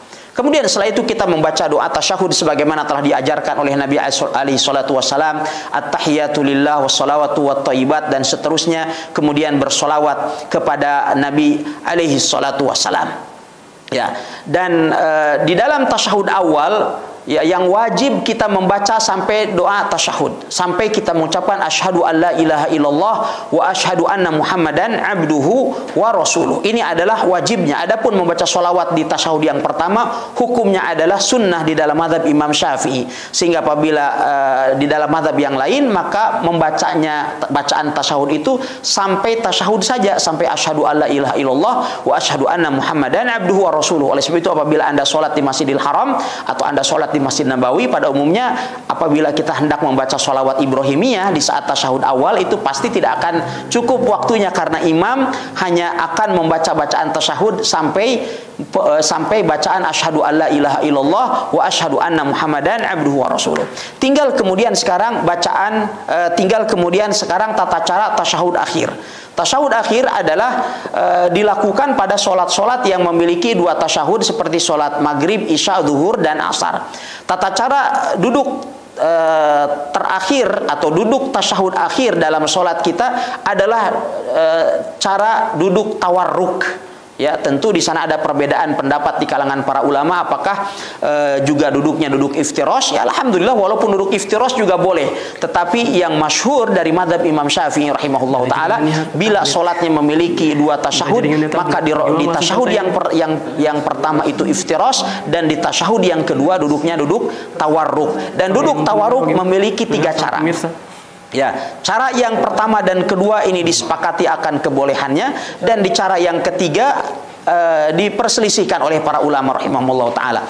Cara yang pertama duduk tawarruk adalah seperti ini, ya, seperti yang masyhur di kalangan kita kaum muslimin Indonesia, yaitu dengan memasukkan telapak kaki sebelah kiri ke paha sebelah kiri dan betis sebelah kiri, sehingga kemudian kita duduk di atas lantai dan menegakkan telapak kaki menegakkan telapak kaki sebelah kanan. Ini adalah cara yang pertama dari duduk tawarruk. Cara yang kedua, kita tidak menegakkan telapak kaki sebelah kanan, tetapi kita menidurkannya seperti telapak kaki sebelah kiri, seperti ini.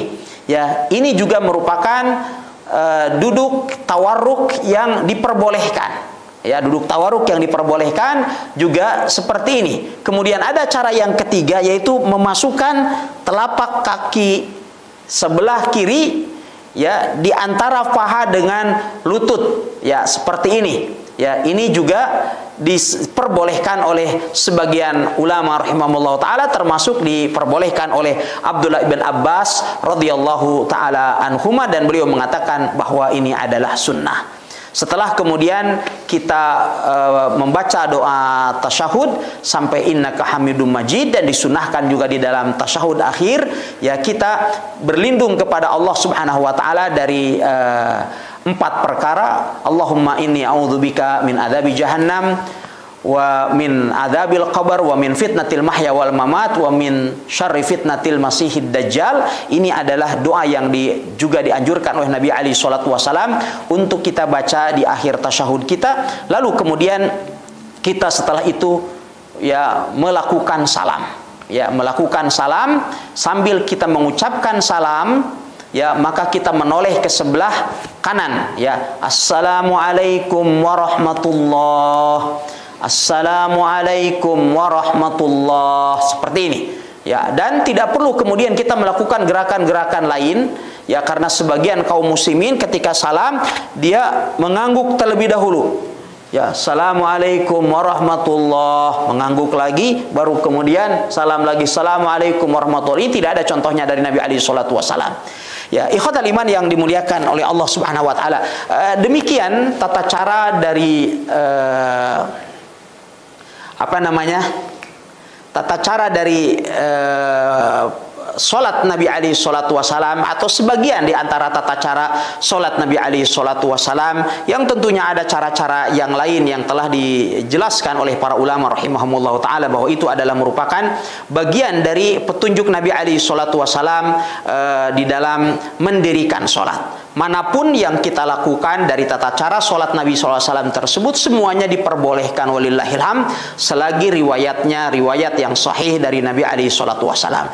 Ingat, moto kita adalah bahwa kita menghormati setiap bentuk praktik ibadah yang dilakukan oleh seorang muslim selama dia sesuai dengan petunjuk dan dalil dari Rasulullah SAW. Ikhwatal iman yang dimuliakan Allah Subhanahu wa taala, tentunya untuk lebih mendalami tentang bagaimana sifat sholat Nabi, maka saya menasihatkan kepada antum sekalian untuk membaca kitab sifat sholat Nabi, khususnya yang ditulis oleh Syekh Muhammad Nasruddin Al-Albani rahimahullah ta'ala, karena secara umum kitab tersebut adalah kitab yang sangat berbobot. Ya, demikian juga di sana ada buku-buku dengan judul serupa dari yang ditulis oleh para ulama kita, seperti oleh Syekh Abdul Aziz bin Baz, oleh Syekh Abdullah bin Jibrin, Syekh Saleh Fauzan, dan lain sebagainya. Semua insya Allah adalah merupakan buku-buku yang sangat bermanfaat dan dapat dijadikan sebagai acuan dan bekal bagi kita sekalian untuk mendirikan ibadah yang sangat agung ini. Karena waktu yang tentu ya sangat terbatas, sehingga saya cukupkan tidak begitu mendalam tentang kajian tentang sifat sholat Nabi ini. Semoga Allah Subhanahu wa taala senantiasa memberikan taufik kepada kita sekalian pada jalan yang diridhoinya. Wallahu taala alam wa sallallahu wasallam ala nabiyina Muhammad. Baik, alhamdulillah wassalatu wassalamu ala Rasulillah wa ala alihi wa sahbihi wa man wala. Sahabat Mu'ad dimanapun Anda berada, pendengar dan pemirsa serta saudari-saudari kami Al-Ummahat yang telah menyimak, demikianlah kita telah mendengarkan kajian atau pembawaan materi yang dibawakan oleh guru kita. Semoga ilmu yang kita dapatkan dapat kita pahami, dan tentunya yang lebih penting adalah dapat kita praktekkan dalam ibadah kita, khususnya di dalam salat kita. Semoga dengan ilmu yang telah kita dapatkan dari praktek yang akan kita lakukan, Allah Subhanahu wa taala menerima amal ibadah kita, terkhusus di dalam salat kita. Dan ikhwatal iman, sahabat Mu'ad dimanapun Anda berada, saudara-saudari kami Al-Ummahat di Australia, selanjutnya kita akan beralih pada sesi interaktif. Namun sebelum kita beralih pada sesi interaktif, kita jeda dulu dengan pariwara berikut ini.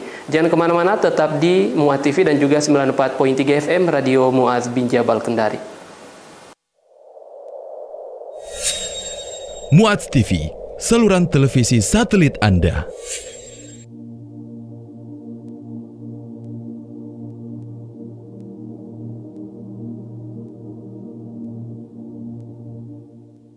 Bismillahirrahmanirrahim. Assalamualaikum warahmatullahi wabarakatuh. Alhamdulillahi rabbil alamin, wassalatu wassalamu ala rasulihil karim, nabiyina Muhammadin sallallahu alaihi wasallam. Mu'adz TV yang dirahmati Allah Subhanahu wa taala. Allah Subhanahu wa taala dalam Al-Qur'an berfirman, "Innas sam'a wal basara wal fuada kullu ulaika kana anhu mas'ula."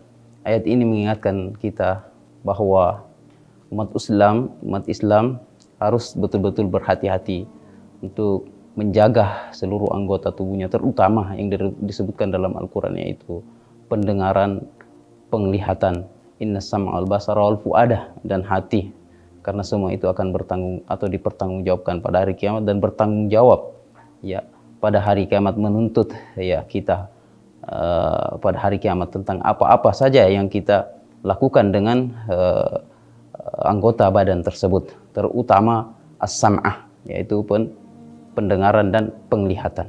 Nah, dengan berdasarkan hal itu, maka saya mengajak kepada pemirsa untuk senantiasa berhati-hati untuk memilih tayangan terutama untuk anak-anak kita sebagai generasi pelanjut, agar mereka senantiasa dididik mendengarkan dan menyaksikan hal-hal yang positif. Oleh sebab itu kami menyarankan dan mengajak pada pemirsa sekalian untuk bisa menyaksikan atau terus mengikuti siaran-siaran yang bermanfaat dari TV channel yang bisa diakses melalui media sosial, Facebook dan YouTube Mu'adz TV. Dan juga Mu'adz TV ini alhamdulillah telah disiarkan ya di seluruh Indonesia melalui satelit, dan bahkan sampai ke beberapa bagian di luar negeri.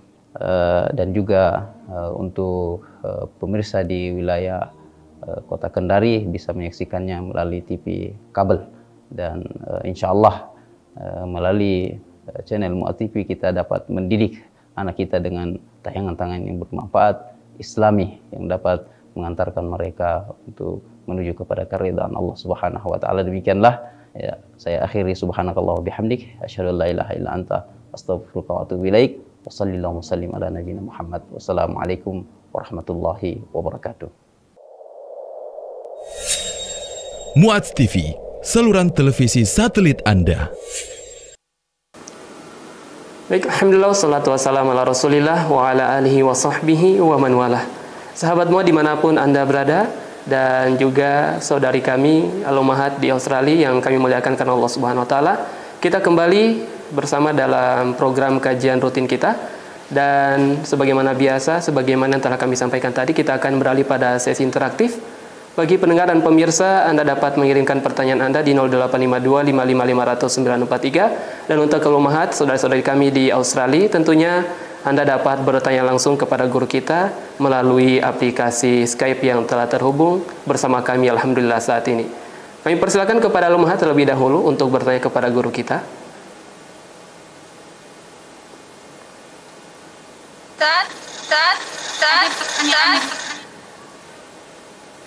Naam, tafadhal. Ya dan membaca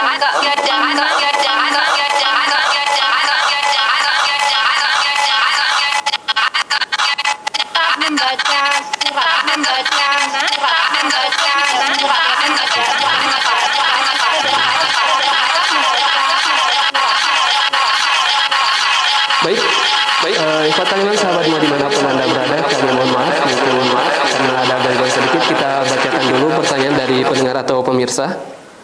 Dari hamba Allah, Afan Ustaz ingin bertanya, samakah caranya takbir dan sujud, yaitu dari letak tangannya antara laki-laki dan perempuan?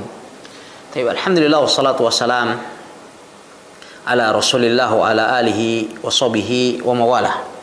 Amma ba'd, dalam tata cara salat ya tidak ada perbedaan antara tata cara salat yang dilakukan oleh kaum pria dengan kaum wanita.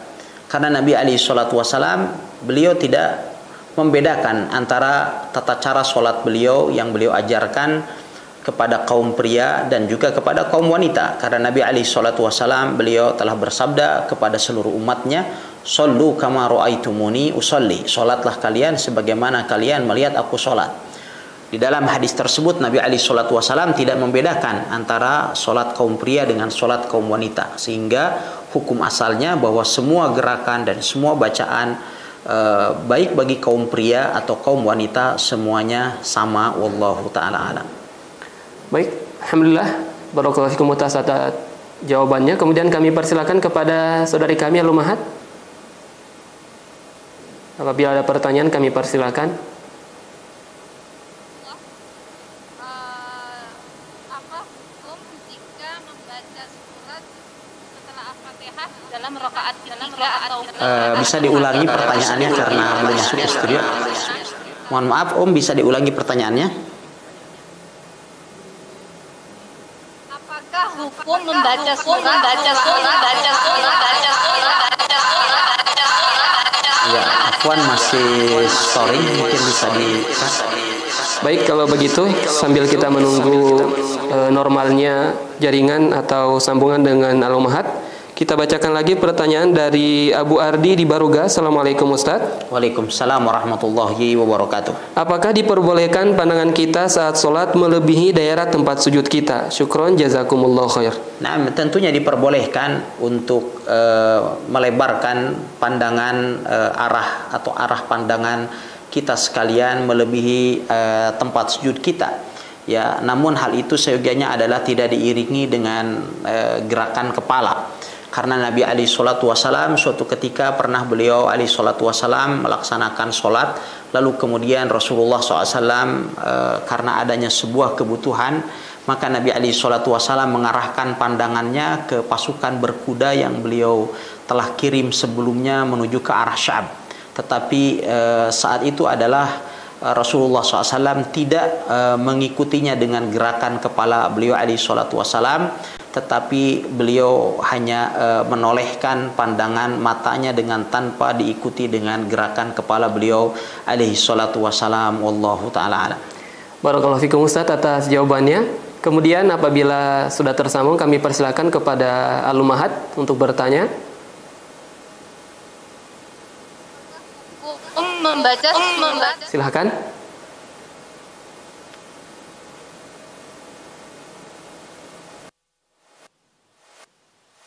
bisa dengar ahi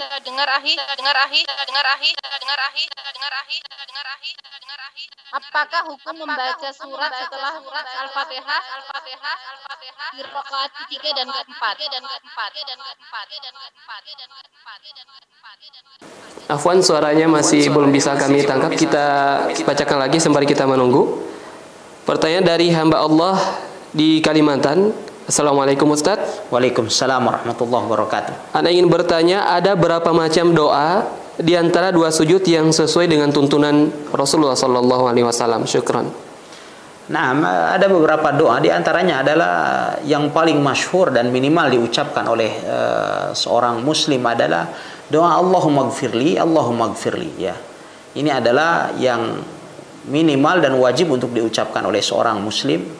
dan sebagian ulama memandang bahwa itu adalah tidak wajib tetapi merupakan salah satu dari contoh doa yang diajarkan oleh Nabi alaihi salatu wasallam. Bisa kita membaca rabbighfirli warhamni wahdini wa'afini warzuqni, atau Allahummaghfirli rabbighfirli warhamni wahdini wa'afini warzuqni wajburni warfa'ni. Semuanya warid dari Nabi alaihi salatu wasallam, tapi pastikan bahwa doa yang Anda baca tersebut adalah memiliki sanad yang sahih kepada Nabi alaihi salatu wasallam. Wallahu taala alam.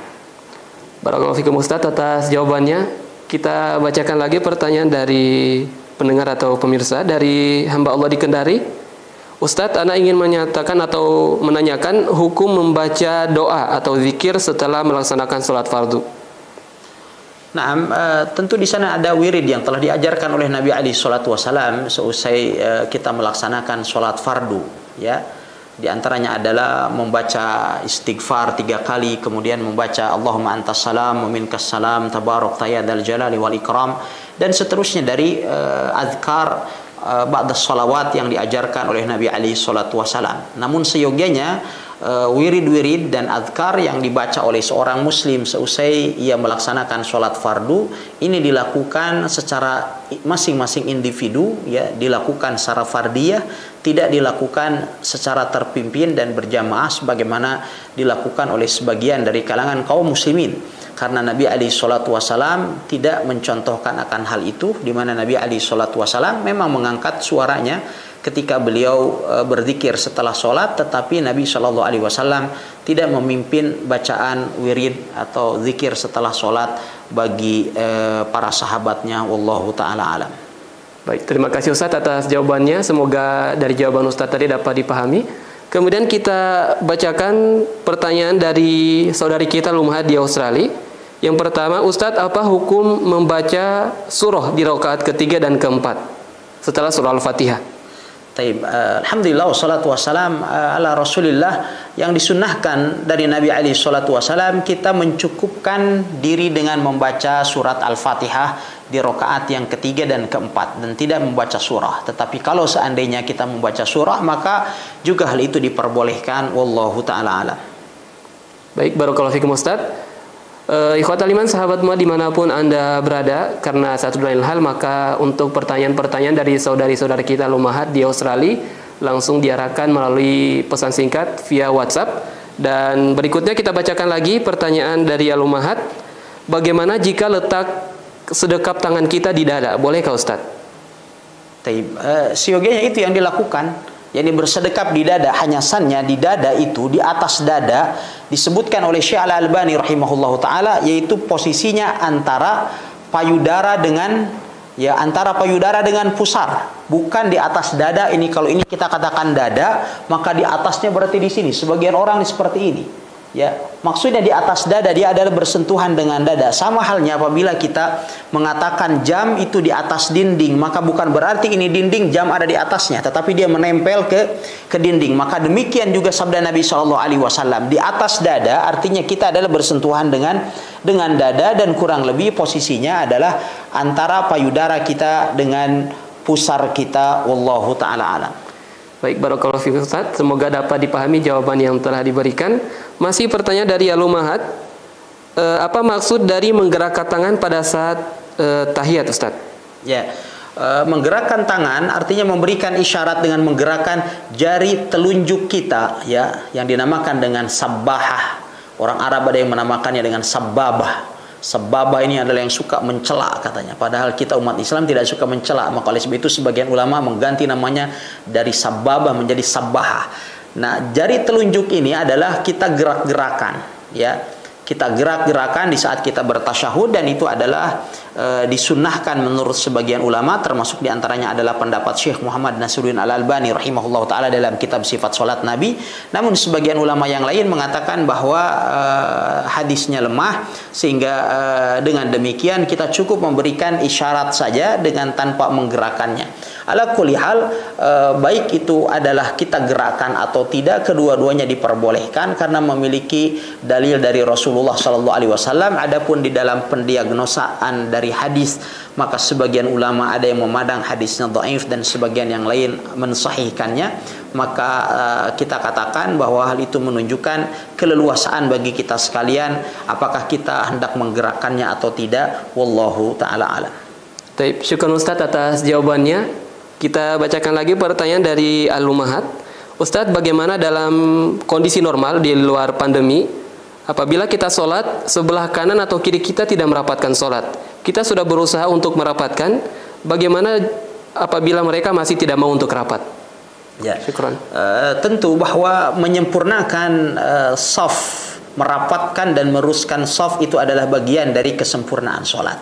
Yang bisa kita lakukan adalah kita menganjurkannya dan kita tidak bisa memaksanya. Sehingga apabila kita sekalian sudah menariknya misalnya atau menganjurkannya sebelum kita sholat untuk merapatkan, kalau seandainya dia tidak mau, maka tentu adalah kita telah melaksanakan tugas dan kewajiban kita untuk memberikan nasihat kepadanya. Kalau seandainya dia tidak mau, maka kita tidak perlu untuk memaksakannya. Wallahu ta'ala ala.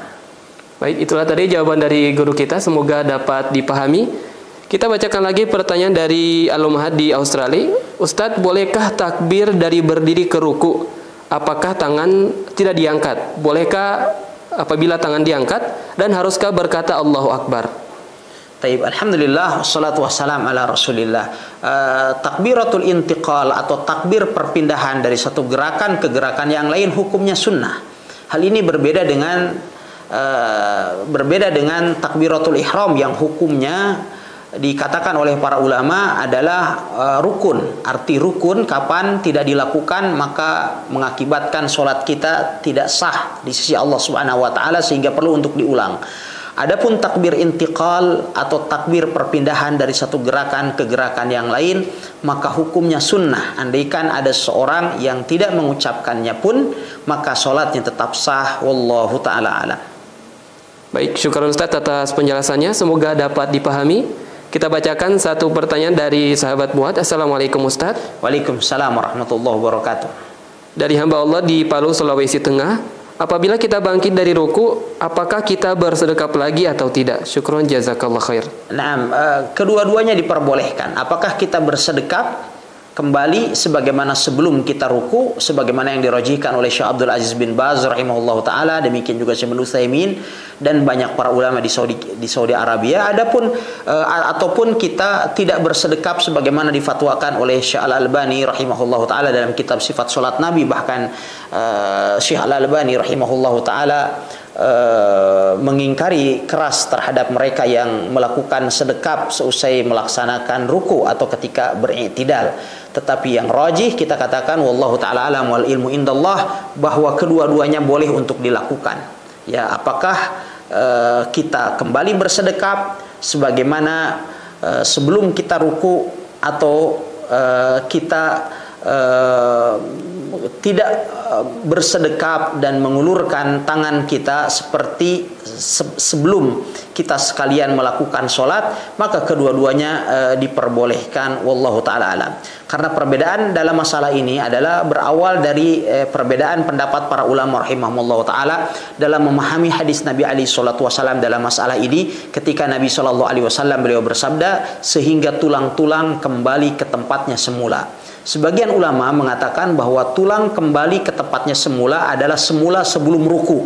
Sehingga dengan demikian mereka mengatakan berarti di saat kita i'tidal maka posisi kita kembali kepada posisi berdiri sebelum kita ruku. Sedangkan sebagian ulama yang lain seperti Syekh Al-Albani rahimahullah, beliau mengatakan bahwa sehingga tulang-tulang kembali ke tempatnya semula artinya kepada aslul khilqah. Kepada aslul khilqah artinya kepada asal posisi tulang ketika kita berdiri, yaitu ketika kita berarti sebelum sholat. Dan ini pun yang dirajihkan oleh Syekh Muhammad Mukhtar hafizahullah ta'ala. Wallahu ta'ala ala. Baik, ikhwatal iman, itulah jawaban dari guru kita, semoga dapat dipahami dan bermanfaat. Selanjutnya kita bacakan pertanyaan dari saudari kita Al-Lumahat di Australia. Ustadz, pada saat kita bersalam atau dalam sholat, bagaimanakah posisi yang benar? Apakah kita harus menoleh lurus ke bahu kita atau bagaimana, Ustadz?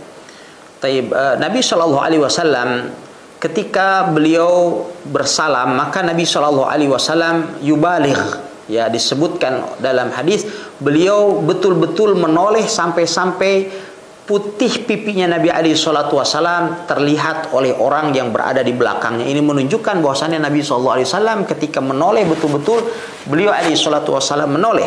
Ya, walaupun di sana ada cara yang lain sebenarnya dari tata cara salat, bahwa ketika Nabi sallallahu alaihi wasallam salam, bagian dari salah satu tata cara salam, maka Nabi SAW hanya menolehkan sedikit saja ya kepala beliau dan menolehkan pandangan matanya ke sebelah kanan sedikit, tapkan assalamu alaihi Nabi alaihi salatu wassalam, wallahu taala alam. Baik, kemudian kita bacakan lagi pertanyaan dari saudari kita Lumahat. Ustadz, jika perempuan kelihatan telapak tangannya pada saat sedekap, bolehkah hal itu terjadi atau apakah harus ditutup? Telapak tangan adalah bukan bagian daripada aurat, ya, termasuk diantaranya adalah ketika melaksanakan sholat. Sehingga dengan demikian apabila dia terlihat, maka dia tidak termasuk ke dalam kategori aurat, sehingga dengan demikian tidak membatalkan sholat. Kecuali jikalau anggota tubuh yang lain yang itu adalah merupakan bagian daripada aurat, maka apabila terbuka, maka tentu ini adalah dapat menggugurkan sholat karena tidak terpenuhinya syarat. Karena kita ketahui pengertian daripada syarat adalah ma yalzamu min adamihil adam wa la yalzamu min wujudihil wujud, sesuatu yang apabila tidak didapatkan dalam suatu amalan maka akan mengakibatkan amalan tersebut tidak diterima atau tidak sah di sisi Allah Subhanahu wa taala. Namun jikalau dia ada, belum tentu amalan itu sah. Sehingga dengan demikian ketika para ulama mengatakan bahwa salah satu syarat sah solat itu satrul aurah atau menutup aurat, maka kapan aurat itu terbuka maka solat menjadi tidak sah. Tetapi telapak tangan ini adalah bukan bagian daripada aurat, wallahu ta'ala alam. Baik, masih pertanyaan dari saudari kita Lumahat di Australia. Ustadz, pada saat sholat sunnah, apakah doa iftitah hukumnya tetap sunnah? Atau bagaimana Ustadz? Nah, dalam sholat sunnah atau sholat wajib, doa istiftah hukumnya adalah sunnah. Kalau seandainya saja dalam sholat wajib hukumnya sunnah, maka apatah lagi di dalam sholat sunnah, maka hukumnya tetap berstatus sebagai sunnah. Dan apabila seseorang meninggalkannya, maka sholatnya tetap sah. Wallahu ta'ala alam. Baik, barakallahu fikum Ustadz atas jawabannya, semoga dapat dipahami dari penanya. Selanjutnya kita bacakan lagi pertanyaan. Pada kata Allahu Akbar Ustadz, bagaimana hukumnya apabila tidak fasih di dalam penyebutannya? Misalnya mengatakan Allah, apakah hal ini sah sholatnya Ustadz atau bagaimana? Ya, orang yang seperti itu tentu harus diingatkan untuk belajar sehingga kemudian ia bisa melaksanakan sholat sesuai dengan petunjuk Nabi alaihi salatu wassalam. Ya, maka seyogianya dia belajar, ya, sehingga dia tidak terjerumus ke dalam kesalahan-kesalahan yang sangat fatal tersebut. Ya, jadi kesalahan kita ketahui bahwa ada yang dinamakan dengan lahnul jali dan ada yang dinamakan dengan lahnul khafi. Kesalahan yang tersembunyi, ada yang dinamakan dengan kesalahan jali atau kesalahan yang sangat fatal. Lahnul jali atau kesalahan-kesalahan yang sangat fatal dalam bacaan ini adalah dapat membatalkan sholat. Ya, karena itu dapat melahirkan atau dapat merubah makna dari makna yang semestinya. Adapun kemudian lahnul khafi, maka pada umumnya tidak sampai membahayakan atau tidak sampai membatalkan sholat kita. Wallahu ta'ala alam. Barakallahu fikum Ustadz atas jawabannya, semoga dapat dipahami. Kemudian kita bacakan lagi pertanyaan dari saudari kita Lumahat. Ustadz, jika ada dua orang yang terlambat sholat berjamaah, namun keduanya berbeda jumlah ketinggalan rokaatnya, apakah salah satunya tetap menjadi imam untuk melanjutkan atau bagaimana Ustadz? Ya, wallahu ta'ala alam, tradisi mengangkat imam dari kalangan masbuk yang berstatus sama-sama masbuk, ya, tidak saya ketahui kecuali di beberapa daerah di negeri kita, terutama di daerah Jawa Barat, ya, dimana apabila imam misalnya menyelesaikan sholatnya dan ada beberapa makmum yang berstatus masbuk, maka kemudian ya para masbuk ini mengangkat salah seorang di antara mereka untuk menjadi imam kembali. Ya, ini tentu adalah wallahu ta'ala alam wal ilmu indallah, tidak ada contohnya dari Nabi alaihi salatu wasallam. Tetapi seyogianya ya masing-masing ini adalah melanjutkan sholat sesuai dengan jumlah rakaat yang ketinggalan. Ada yang melanjutkan 3 rakaat, ada yang kurang 2 rakaat, ada yang tinggal 1 rakaat, maka masing-masing menyelesaikannya dan tidak perlu kemudian mengangkat salah satu dari atau salah seorang dari mereka untuk menjadi imam, karena ini akan menjadi rancu. Anda bayangkan kalau seandainya yang masbuk itu banyak, kemudian andaikan katakan ini adalah imam, ya di sini adalah imam, di sini makmumnya panjang, di bagian kanan di sini ada yang masbuk, di sebelah kiri juga ada yang masbuk. Ya, sementara yang di tengah katakan tidak masbuk. Maka apabila masing-masing ini mengangkat imam, yang di sini masih mengangkat imam dari sini, yang dari sini mengangkat imam, kan tidak mungkin mereka, ayo kita pergi ke tengah dulu, bikin lagi sholat berjamaah, kan tidak mungkin. Pasti di sini mengangkat imam, di sini mengangkat imam. Apabila itu terjadi, maka berarti akan ada 2 sholat berjamaah secara bersamaan di dalam satu masjid. Ini adalah tidak diperbolehkan. Nabi alaihi salatu wasallam bersabda, as-sholatani ma'an. Apakah ada 2 sholat yang dilakukan secara bersamaan dalam satu masjid secara berjamaah? Ini tidak boleh dilakukan. Dan di samping itu pula terjadi kerancuan. Terkadang saya pernah melaksanakan sholat di salah satu masjid, tiba-tiba kemudian orang karena merasa segan dengan saya, akhirnya kemudian orang mundur, yang ada di samping kiri kanan saya mundur. Ya, padahal tentu saya berada di sebelah kiri imam, yang di sebelah kanan saya adalah lebih dekat kepada imam. Dia jumlah sholat yang ketinggalannya lebih sedikit daripada saya, sehingga dia hanya ketinggalan 1 rakaat, saya ketinggalannya 2 rakaat. Maka di sini akan terjadi kerancuan. Karena yang 1 rakaat dia akan bingung lagi, karena ketika saya harus melanjutkan rakaat yang kedua, dia 1 rakaat, dia harusnya sudah selesai. Dari sini kemudian kita ketahui bahwasannya mengangkat salah seorang dari kalangan makmum yang masbuk untuk menjadi imam di kalangan para masbukin, orang-orang yang masbuk ini tidak ada contohnya dari Nabi alaihi salatu wasallam. Oleh sebab itu kita pergi ke negeri-negeri kaum muslimin, tidak ada yang mempraktekkan hal ini kecuali hanya di sebagian kecil daerah kaum muslimin. Wallahu taala a'lam. Baik, itulah tadi jawaban dari guru kita. Semoga dapat dipahami oleh penanya. Kita bacakan berikutnya pertanyaan dari sahabat Muad dari Ummu Abdillah di Cialam Jaya. Assalamualaikum Ustaz. Waalaikumsalam warahmatullahi wabarakatuh.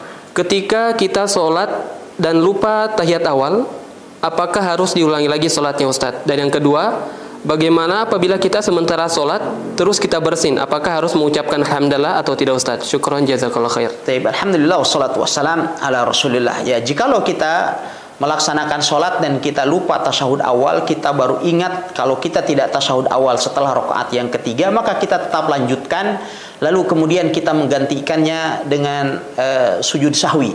Ya, kita menggantikannya dengan sujud sahwi karena tasyahud awal ini adalah bagian dari kewajiban sholat. Ya, jadi ada beberapa istilah yang harus kita pahami. Yang pertama adalah rukun sholat. Rukun sholat artinya amalan-amalan yang kapan kita tinggalkan mengakibatkan sholat kita tidak sah. Ya, kemudian yang kedua adalah kewajiban sholat. Kewajiban sholat artinya kapan kita tinggalkan dengan tanpa sengaja, maka itu bisa digantikan dengan sujud sahwi. Kemudian ada yang ketiga, sunnah-sunnah sholat. Sunnah-sunnah sholat ini kapan kita tinggalkan maka tidak berpengaruh pada keabsahan sholat kita, dan kita pun tidak perlu menggantikannya dengan sujud sahwi. Nah, tasyahud awal ini adalah bagian dari kewajiban sholat.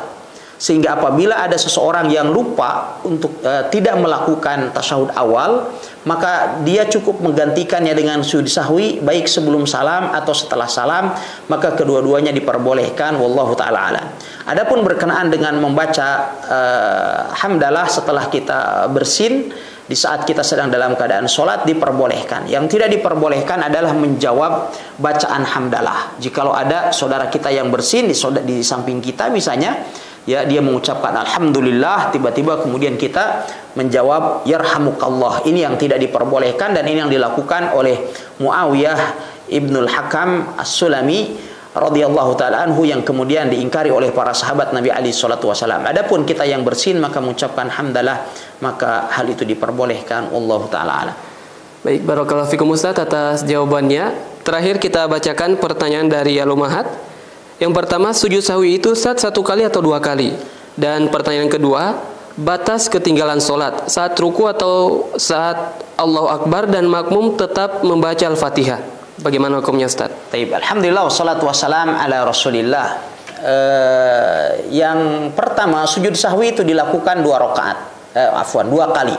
Sujud sahwi dilakukan dua kali, baik dilakukan sebelum salam dan atau setelah salam. Dan sujud sahwi sebabnya ada 3. Imma karena tambahan atau gerakan tambahan, atau kurang gerakan, atau ketika kita ragu apakah kita misalnya sudah melakukan 4 rakaat atau 3 rakaat, maka di saat keraguan itu ada, disyariatkan bagi kita sekalian untuk melakukan sujud sahwi. Dan sujud sahwi dilakukan boleh sebelum salam atau setelah salam, baru kemudian setelah itu salam lagi.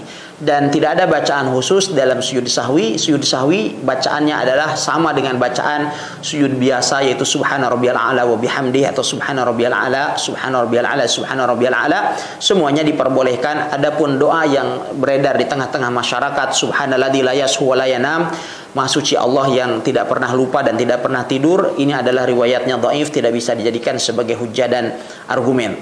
Kemudian yang kedua, batasan ketinggalan rakaat itu adalah manakala kita tidak mendapatkan ruku. Andaikan kita masih mendapatkan ruku walau imam sudah membaca surat Al-Fatihah, maka kita terhitung mendapatkan 1 rakaat. Hadisnya adalah hadis Abu Bakrah yang diriwayatkan di dalam Sahih Muslim, di mana suatu ketika Abu Bakrah ini datang terlambat, menjadi masbuk, datang ke masjid setelah Nabi SAW, atau ketika Nabi SAW dalam keadaan ruku. Lantas kemudian Abu Bakrah masuk ke dalam masjid, lalu kemudian beliau bertakbir dan langsung ruku. Kemudian setelah itu beliau sambil ruku sambil berjalan dan menyambung ke shaf. Seusai sholat, Nabi SAW kemudian bertanya kepada para sahabat, siapa di antara kalian yang tadi melakukan ini? Kemudian Abu Bakar, andaikan tidak mendapatkan Al-Fatihah itu adalah ketinggalan 1 rakaat, maka Rasulullah pasti akan memerintahkan kepada Abu Bakar untuk mengulang sholatnya pada rakaat tersebut. Dan takhirul bayan an waqtil hajah la yajuz. Penjelasan di dalam usul fikih mengatakan bahwasannya mengakhirkan dari waktu yang dibutuhkan itu tidak diperbolehkan. Tatkala Nabi SAW tidak memberikan penjelasan kepada Abu Bakar untuk mengulang sholatnya pada rakaat yang pertama itu, ini menunjukkan bahwasannya Abu Bakar tidak perlu untuk mengulang rakaat yang ketinggalan itu. Di saat Rasulullah tidak memerintahkannya untuk mengulang rakaat yang ketinggalan tadi oleh Abu Bakar sebelum ia ruku bersama dengan imam, maka ini menunjukkan bahwa sholat Abu Bakar pada rakaat itu sah. Oleh sebab itu para ulama rahimahullah ta'ala mengatakan, man adraka ruku faqad adraka rakaah, barang siapa yang mendapatkan ruku maka dia telah mendapatkan rakaat. Wallahu ta'ala alam. Baik, barakallahu fikum wa jazakumullahu khairan. Kita ucapkan kepada guru kita atas kajian dan pembahasan yang disampaikan di pagi ini. Semoga dapat kita pahami dan bisa menambah ilmu pengetahuan kita sekalian. Ikhwatal iman azakumullahu jami'an, demikianlah kajian kita di pagi ini. Kita bersyukur kepada Allah yang telah memudahkan datangnya ilmu kepada kita sekalian, dan sekali lagi kita harapkan ilmu-ilmu yang telah kita dapatkan dapat bermanfaat bagi siapapun yang mendengarkannya. Semoga kita bisa berjumpa kembali di kesempatan berikutnya dalam kajian yang sama dan tentunya di waktu yang sama. Dan semoga Allah Subhanahu wa taala senantiasa memudahkan kita untuk selalu menuntut ilmu agamanya yang mulia. Kita akhiri kajian kita di kesempatan pagi ini dengan zikir kafaratul majelis. Subhanakallahumma bihamdik, asyhadu an la ilaha illa anta, astaghfiruka wa atubu ilaik. Wassalamualaikum warahmatullahi wabarakatuh.